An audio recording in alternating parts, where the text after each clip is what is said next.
Pues queridos hermanos, os invito a abrir las Biblias en 2 de Pedro, capítulo 3, versículos 17 y 18.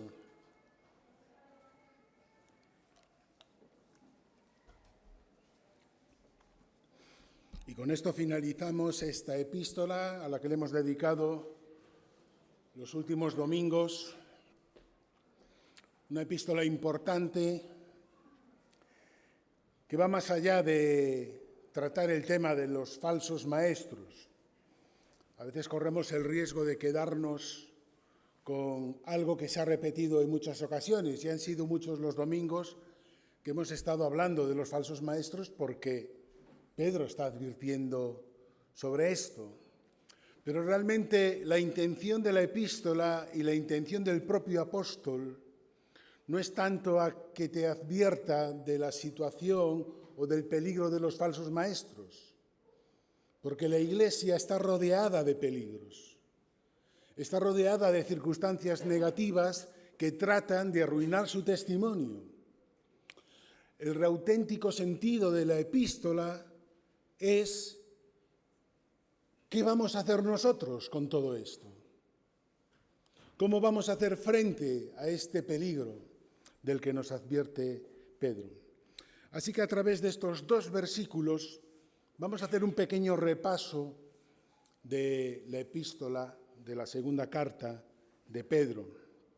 Y como veis, comienza este versículo 17 diciendo: así que vosotros, sabiéndolo de antemano, guardaos, no sea que arrastrados por el error de los inicuos, caigáis de vuestra firmeza. Antes bien, creced en la gracia y el conocimiento de nuestro Señor y Salvador Jesucristo. A Él sea la gloria y hasta el día de la eternidad. Amén. Y los que estáis haciendo EBIS, aquí nos encontramos en el versículo 17 con ese así que vosotros, con un término de conclusión. Así que Pedro en estos dos versículos se abre a concluir, a resumir lo tratado en esta carta, pero además con una peculiaridad, porque dice así que vosotros, como diciendo, muy bien, la conclusión es esta, pero ahora os toca a vosotros manejaros con estas circunstancias. Un término de conclusión que abre la puerta a poner en práctica sobre lo que nosotros tenemos que hacer ahora con todo este discurso teológico. A través de 3 capítulos el apóstol Pedro ha estado insistiendo en un tema recurrente para la vida de la Iglesia que, como os decía, va más allá de la advertencia sobre los falsos maestros. Podríamos resumirlo así: la necesidad de perseverar en la palabra. ¿Os acordáis que en el capítulo 1 hablábamos de la verdad profética y la verdad apostólica? La necesidad de perseverar en la palabra como la única manera de hacer frente a los falsos maestros o a las falsas enseñanzas. Pero esto no se trata de un discurso ideológico entre unos y otros, sino que obligatoriamente, hermanos, hermanas, esto tiene que venir acompañado de nuestro crecimiento espiritual. Porque no se trata de convencer con dialéctica, se trata de convencer con vida. Por tanto, el creyente está obligado a crecer espiritualmente, lo cual además, como vimos el domingo pasado con Jorge Martín, fortalece nuestra esperanza en que Cristo viene. Y si no te fortaleces en la palabra, la esperanza en que Cristo viene se va diluyendo. Tu fortaleza se va diluyendo, va desapareciendo. Porque, hermanos, la fe verdadera va acompañada obligatoriamente de crecimiento espiritual. La fe verdadera tiene que venir acompañada obligatoriamente de nuestro deseo de adquirir cada vez más firmeza en la palabra de Dios, en la doctrina. La fe verdadera tiene que ser vivida con la urgencia de cumplir en obediencia con la voluntad de Dios. ¿Qué me pide Dios a mí? Pues tengo urgencia por hacerlo. ¿Por qué? Hermanos, porque el tiempo se acaba para hacerlo. Porque Cristo viene. Y mientras no viene, yo tengo que poner foco, atención en cumplir todas y cada una de las demandas que Dios quiere de mí. Para eso te ha dado los dones que tienes. Para eso te ha puesto en el entorno en el que estás, con un propósito, con un llamado. Y tenemos que experimentar la urgencia de no quedarnos parados, porque el Señor viene y también nos va a pedir cuentas sobre esto.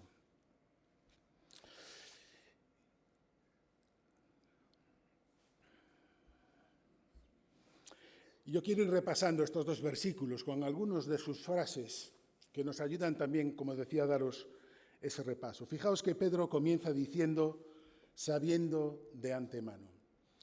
Los destinatarios de esta carta no recibieron con sorpresa cuando Pedro les habla de los falsos maestros. No se llevaron una sorpresa y dijeron, uy, y esto es nuevo. No, el apóstol Pedro ya les había advertido anteriormente sobre estas circunstancias. Por ejemplo, en su primera carta, en Primera de Pedro, les habla sobre la necesidad de alimentarse con leche espiritual no adulterada. Ya les está advirtiendo que hay como un segundo mensaje que no es el correcto. También les está hablando de vivir en la verdadera gracia. Es decir, que había otra manera de vivir disfrazada de cristianismo. Les está llamando a discernir, a permanecer firmes en la verdad y rechazar doctrinas extrañas.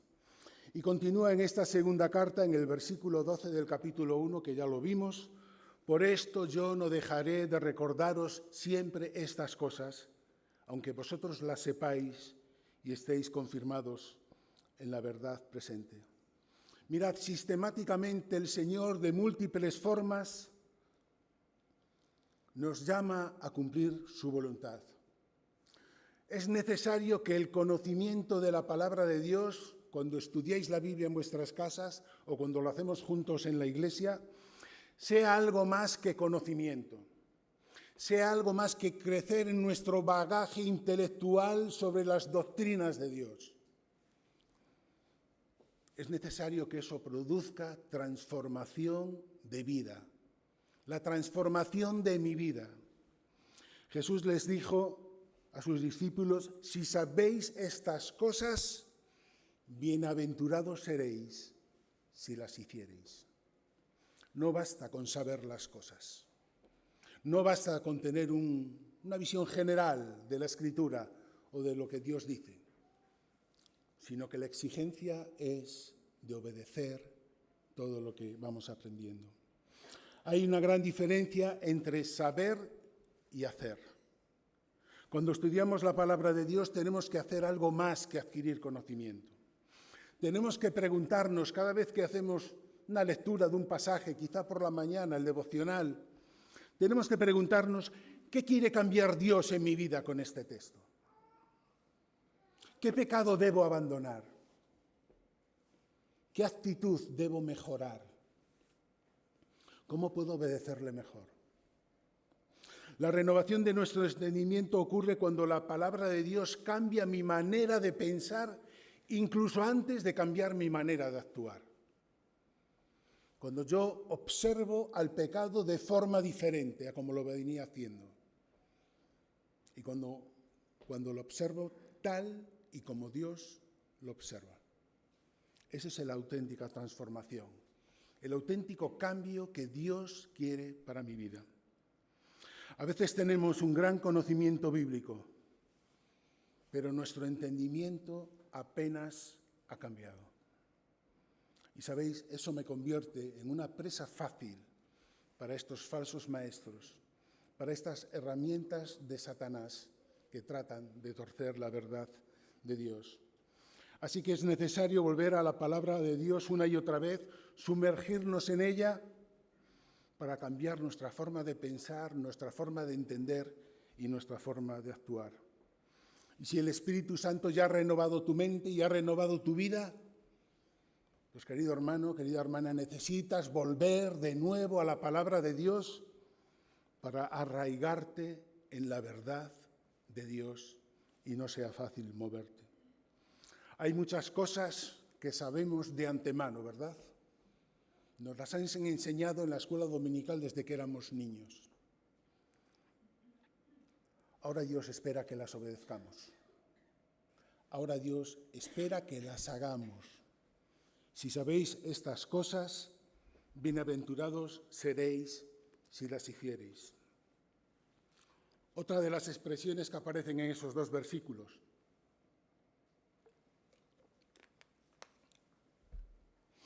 Dice Pedro, guardaos. Guardaos significa vigilar de forma activa. Ellos habían sido advertidos de los peligros sobre dejarse llevar por cualquier tipo de doctrina, por cualquier tipo de enseñanza. Pero las advertencias no son suficientes si no provocan en nosotros un estado de alerta. Si tú eres advertido y continúas igualmente relajado, como si no fuera a pasar nada, estás corriendo un grave riesgo. Como sabéis, en el mundo laboral hay toda una división en cada empresa encargada de estudiar o de aplicar la prevención de riesgos laborales. Se estudian los potenciales riesgos que pueden provocar accidentes en la empresa y eso lleva a tomar medidas en el trabajo, en la forma de actuar, en las protecciones necesarias, en la formación necesaria que tiene como finalidad evitar que se produzca un accidente. Pues guardaos implica esto. No solo es estar alerta, sino tomar todas y cada una de las medidas necesarias para evitar las consecuencias de esos riesgos espirituales.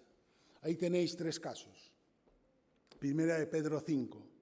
Sed sobrios y velad, porque vuestro adversario, el diablo, como león rugiente, anda alrededor buscando a quien devorar. El peligro es que Satanás está ahí deseando hacerte tu presa. ¿Cuál es la prevención? Sed sobrios y velad. Mateo 26. Velad y orad para que no entréis en tentación. ¿Cuál es el riesgo? Ser tentados por Satanás. ¿Cuál es la solución? Velad y orad. Segunda Corintios 2. Porque para que Satanás no gane ventaja alguna sobre nosotros, pues no ignoramos sus maquinaciones. ¿Cuál es el riesgo? Que Satanás gane ventaja sobre nosotros, que nos venza. ¿Cuál es la prevención? Pues no ignorar que él pretende eso. Y a veces vivimos sin darnos cuenta de esas maquinaciones. Maquinaciones que significa planes, estrategias o engaños que en la práctica vienen a ser tentaciones, engaños doctrinales, desánimo, distracciones espirituales. A veces nos enzarzamos en cosillas espirituales que no tienen ni la más mínima importancia y detrás de eso viene la enemistad, viene la división y vienen tantas cosas malas, ¿verdad? Y por supuesto, la estrella, el pecado sin confesar. Cuando Satanás te susurra al oído y te dice, bueno, eso que tienes ahí tampoco es tan malo. Hay otros que tienen una vida peor o cometen pecados peores. No pasa nada porque lo dejes ahí. Frente a esto, Dios nos provee de las protecciones necesarias. Vestíos de toda la armadura de Dios para que podáis estar firmes contra las asechanzas del diablo. Y ahí las tenéis, el cinturón de la verdad, la coraza de la justicia, el calzado del Evangelio, el escudo de la fe, el yelmo de la salvación y la espada del Espíritu, que es la palabra de Dios. Guardaos no es escondernos, ocultarnos hasta que pase el peligro.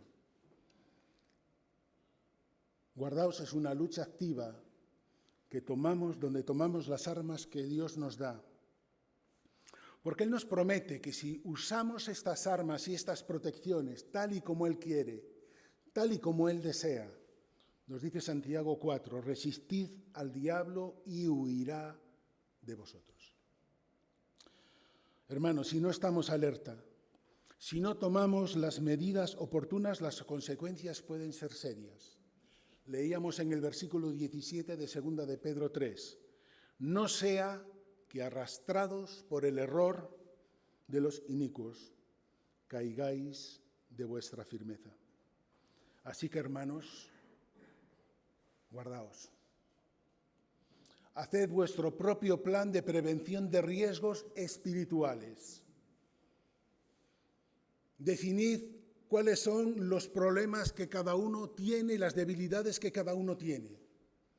Y tomar las medidas oportunas para evitar el accidente, para evitar la caída, para evitar el fracaso espiritual. En tercer lugar, Pedro les dice, creced en la gracia y en el conocimiento de nuestro Señor y Salvador Jesucristo. Vamos primero con esto de creced en la gracia. ¿Qué quiere decir esto? Bueno, dejadme que os ponga un pequeño ejemplo personal. ¿Veis esta Biblia? Esta Biblia me la regaló mi padre cuando cumplí 10 años. Unos meses antes, yo me había convertido en una predicación de don Fernando Bangioni. Y cuando pasaron los meses y fue mi cumpleaños, entonces mi padre me regaló esta Biblia. Y como él tenía por costumbre, puso un versículo dedicado en la Biblia. Y como yo ya sabía que él algo había puesto, lo primero que hice al abrir la caja fue ir a ver en la primera página de la Biblia qué versículo había escogido mi padre para mí con toda la ilusión del mundo de un niño de 10 años. ¿Y cuál es mi sorpresa? Que me encuentro con este versículo. Segunda de Timoteo 2, versículo 1. Tú, pues, hijo mío, esfuérzate en la gracia que es en Cristo Jesús. Bueno, tengo que confesaros que cuando leí el versículo me decepcionó un poco. Yo no esperaba este versículo. Me parecía cortito. No entendía lo que significaba este versículo. Me esperaba un salmo o una doxología o de estos versículos más bonitos, más poéticos. A mi hermano mediano le había puesto un versículo muy chulo y a mí me había puesto este. Pues le di las gracias, disimulé todo lo que pude, pero en el fondo yo seguía decepcionado con este versículo. Y esa decepción me acompañó, porque claro, era la Biblia que yo usaba siempre. Y ese versículo siempre estaba en la primera página. Con el paso de los años me di cuenta de la enorme trascendencia del significado de ese pequeño versículo. ¿Y cuál era el deseo de mi padre cuando lo había escogido? Aprendí que cuando Pablo dice esfuérzate, en el original quiere decir ser fortalecido con una fuente exterior y no ser fortalecido con mi esfuerzo personal. Es decir, esa fuente exterior que es el Espíritu Santo es el que me permite progresar en la gracia de Dios. Es decir, vivir en lo que Dios puede hacer a través de mí. No en mis fuerzas, sino en las fuerzas de Dios. En lo que Dios también puede hacer en la vida de los demás a través de mí. Pero de nuevo no en mis fuerzas, sino en las fuerzas de los demás. Y lo que mi padre me estaba deseando con este versículo era una invitación, y probablemente esa era su oración para mí, para que yo dependiera siempre del poder de Dios a través de su Espíritu en mi vida. que yo pudiera entender de verdad lo que Jesús quiso decir cuando dijo: separados de mí, nada podéis hacer. Es entender que cuanto más reconozco mi debilidad y mi pequeñez, más fuerte soy en Cristo Jesús. Más firme me voy a mantener en medio de las dificultades que voy a tener que vivir, porque mis pies están en la roca que es Cristo y no en las arenas movedizas de mi autosuficiencia. Así que Pedro no puede aconsejarles nada mejor. Creced en la gracia, creced en el poder de Dios, creced en la dependencia de Dios. Ahora, para crecer en la gracia, necesito también crecer en el conocimiento de nuestro Señor y Salvador Jesucristo.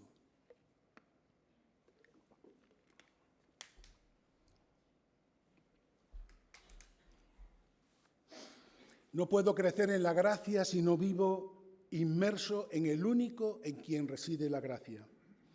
Porque toda nuestra fortaleza espiritual es debida a nuestra unión con Cristo, a nuestra dependencia de Cristo, a nuestra comunión con Cristo, porque Él es la fuente de la gracia. Así que, hermanos, necesitamos crecer en el conocimiento de nuestro Señor y Salvador. Crecer en el conocimiento íntimo de su persona y de su obra. Y esto, por supuesto, incluye estudiar la palabra de Dios con seriedad, poner los codos con la Biblia, con un cuaderno de notas, con bolígrafo, y crecer en el conocimiento de lo que expresa la Escritura. Pero sobre todo incluye que ese estudio provoque la transformación de mi entendimiento y de mis acciones, que pasan a estar alineadas con la voluntad de Dios. Lo vimos cuando estudiamos el capítulo 1 de Segunda de Pedro. Vosotros también, poniendo toda diligencia por esto mismo, añadid a vuestra fe virtud, a la virtud conocimiento, al conocimiento dominio propio, al dominio propio paciencia, a la paciencia piedad, a la piedad afecto fraternal y al afecto fraternal amor. Porque si estas cosas están en vosotros y abundan, no os dejarán estar ociosos ni sin fruto en cuanto al conocimiento de nuestro Señor Jesucristo. Cuando predicó Pablo Casado sobre este capítulo, nos dijo una cosa. Dijo: Dios te acepta como eres, pero te ama demasiado para dejarte así. Él quiere añadir todo esto a tu vida. Él quiere añadirte todas estas riquezas a través del Espíritu Santo para que formen parte de nuestra vida cotidiana. No te quedes, por favor, en la superficie de la gracia de Dios, sino que crezcas en el conocimiento de su persona. Efesios 3, para que habite Cristo por la fe en vuestros corazones, a fin de que, arraigados y cimentados en amor, seáis plenamente capaces de comprender con todos los santos cuál sea la anchura, la longitud, la profundidad y la altura, y de conocer el amor de Cristo que excede a todo conocimiento, para que seáis llenos de toda la plenitud de Dios. Nos llevaría varias sesiones hablar de este versículo. No te conformes con vivir en la superficie de la gracia de Dios, porque Él tiene toda la profundidad y toda la plenitud reservada para ti. Así que profundiza, hermano, hermana, llega más allá. No te conformes con una vida espiritual plana, sino que abarca todas las dimensiones posibles. Y te garantizo que si haces eso, el Señor transformará tu mente, transformará tu vida y te usará para su gloria como no te imaginas. Porque eso es lo que hace la presencia de Dios cuando habita en plenitud en cada una de nuestras vidas. Y lo último que quiero que veamos hoy termina el versículo 18.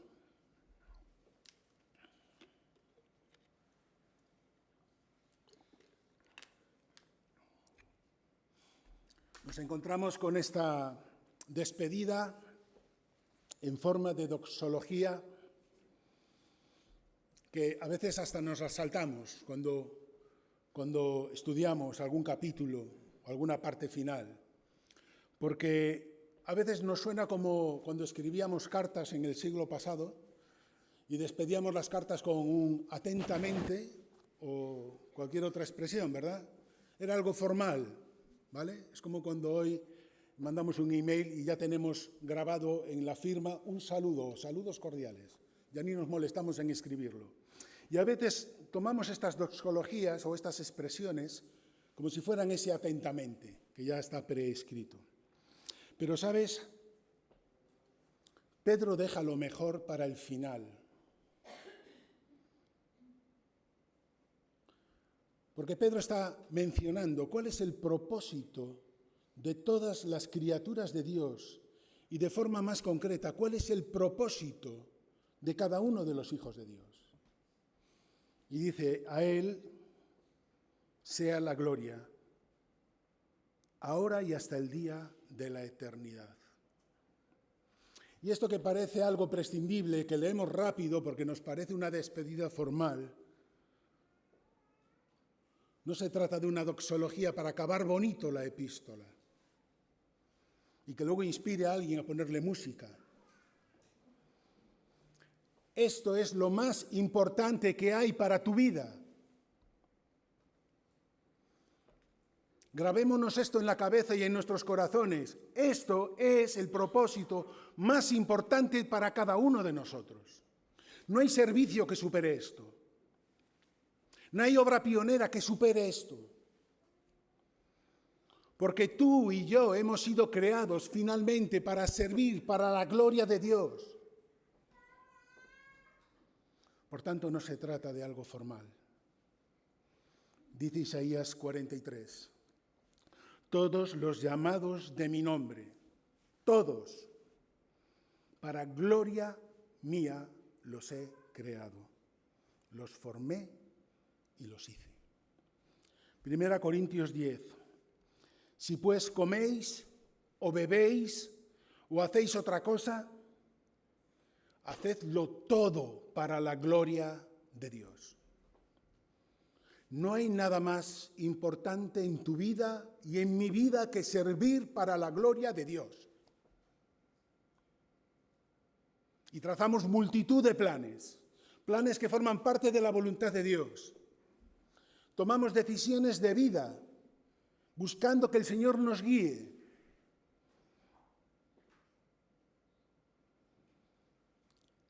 Pero la pregunta que tengo que hacerme siempre es, ¿esto sirve para la gloria de Dios? ¿Está sirviendo mi vida para la gloria de Dios? Esta es una pregunta que debemos hacernos todos y cada uno de nosotros. Y sabes, a lo mejor hasta ahora, hasta el día de hoy, no ha servido para la gloria de Dios. Y hemos estado enfocados en nuestra propia gloria. Pero no es tarde. El Señor te dice, reorienta tu vida. Quiero que sirvas para mi gloria. Y fíjate que dice ahora y hasta el día de la eternidad. Pero el énfasis es ahora. No esperes a llegar al cielo y formar parte del coro multitudinario con túnicas blancas. Ahora sirve para la gloria de Dios. En tu trabajo, en tu familia, en tus relaciones, en tu intimidad, sirve para la gloria de Dios. En la Escritura, glorificar a Cristo significa reconocer, exaltar y manifestar públicamente quién es Él realmente. Glorificar a Dios no es añadirle más gloria, porque Dios ya es plenamente glorioso, infinitamente glorioso. No hay nada que nosotros podamos añadir, pero sí podemos declarar y reconocer que tenemos un Dios glorioso. si con nuestras vidas, con nuestra obediencia, podemos manifestar que servimos al Dios de la gloria. Algo que llama la atención a los demás. Glorificar es vivir de tal manera que su carácter y su obra sean visibles en cada una de nuestras vidas. ¿Cómo podemos hacer esto? En primer lugar, reconociendo que Él es el Señor. Y esto lo cantamos en muchas ocasiones. Pero es necesario que lo hagamos de una forma práctica, sometiendo nuestra voluntad a su voluntad, reconociendo su autoridad en mi vida y vivir bajo su control. Una cosa es expresar nuestra adoración con la boca y otra muy diferente es vivir cada día bajo el señorío de Cristo. En segundo lugar, reflejando su carácter. Cuando Pablo escribe a los Corintios, dice, somos transformados de gloria en la misma imagen. Es decir, reflejando su amor, reflejando su santidad, reflejando al otros la humildad con la que Cristo vivió, reflejando también a otros la misma obediencia que Cristo mostró al Padre. Y en tercer lugar, viviendo para sus propósitos. 2 Corintios 5, versículo 15. Y por todos murió para que los que viven ya no vivan para sí, para que nosotros ya no vivamos para nosotros, sino para aquel que murió y resucitó por ellos. Los que sois padres, ¿cuántas veces habéis dicho que vivís para vuestros hijos? ¿Verdad? Lo hacemos. Nos preocupa tanto su futuro, su presente y cada circunstancia. Pues la mejor manera de vivir para tus hijos es viviendo para los propósitos de Cristo. Y si tú vives para Cristo, estás siendo el mejor ejemplo de vida que tus hijos pueden recibir. Y la pregunta que yo me hago es que si yo estoy hoy viviendo para Cristo, si mi propósito de vida es Cristo. La semana pasada vimos en el capítulo 3 cómo Jorge Martín nos habló de la esperanza de la segunda venida de Cristo. Una venida con juicio. Una venida que va más allá del cumplimiento de una promesa, ya que también abre la puerta para que sus hijos le glorifiquemos. Porque en ese día la obra de Cristo va a ser completamente y plenamente establecida en sus hijos, en los creyentes. Nuestra transformación será completa y la santificación de nuestras vidas será plena. Es decir, los creyentes seremos la evidencia visible del poder redentor de Cristo. En la actualidad, como sabéis, muchos son los que le ignoran, los que no quieren saber nada de Jesús. Hay oídos y hay manos para abrazar cualquier teoría, por extraña que se te ocurra. Ya puedes poner en internet la teoría más absurda, que enseguida vas a tener visitas, enseguida vas a tener gente dando al like, o todo lo contrario, pero va a suscitar una enorme polémica. Pero, ¿sabes? Cuando Él vuelva en gloria, esa gloria será visible. Su autoridad será indiscutible y su señorío será universal. Filipenses 2 dice, para que en el nombre de Jesús se doble toda rodilla de los que están en los cielos, en la tierra, y toda lengua confiese que Jesucristo es el Señor, para gloria de Dios Padre. Y ese día van a doblar la rodilla incluso aquellos que le rechazan, incluso aquellos que no van a tener otro destino que la condenación eterna y que irse al infierno, pero lo harán reconociendo que Jesús es el Señor. A lo mejor no reconocerán que es su Salvador, pero doblarán la rodilla delante del Señor. Hermanos, no hay propósito más importante para nosotros que nuestras vidas sirvan para la gloria de Dios. Que cada vez que haces algo, cada vez que piensas algo, cada iniciativa que tienes en la iglesia o fuera de la iglesia, puedas decir, a Él sea la gloria. Así que, como veis, la segunda epístola de Pedro es algo más que una advertencia sobre los falsos maestros que querían desviarles y apartarles del Evangelio de Jesucristo. Es un llamado a vivir consagrados para su gloria. Y esa es una decisión que debes tomar tú. Dios te da todas las herramientas. Dios te da todos los recursos. Nada menos que la tercera persona de la Trinidad mora en tu vida para llevarlo a cabo. Pero Dios en su soberanía ha decidido que seas tú el que decidas ponerte en marcha. Y si estás aquí hoy entre nosotros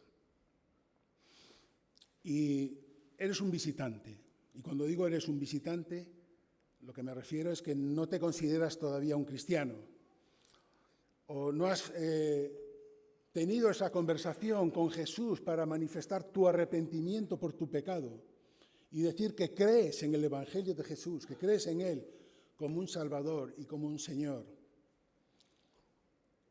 Quiero invitarte a que reflexiones, porque todavía estás a tiempo de aceptar a Jesús en tu corazón como Salvador y como Señor. Porque mira, el sacrificio de Cristo no solo pretendía perdonar tus pecados, sino que lo que quiere es darte una vida plena, llena de riquezas, una vida en la que tú puedas servir para tu gloria, para su gloria. No importa tu pasado, no importa lo cargado que vengas y el tipo de pecados que hayas acumulado, lo graves que puedan ser. Jesús lo que quiere es hacerte descansar y darte una vida eterna a su lado, para que donde Él está, tú también puedas estar. Que el Señor os bendiga.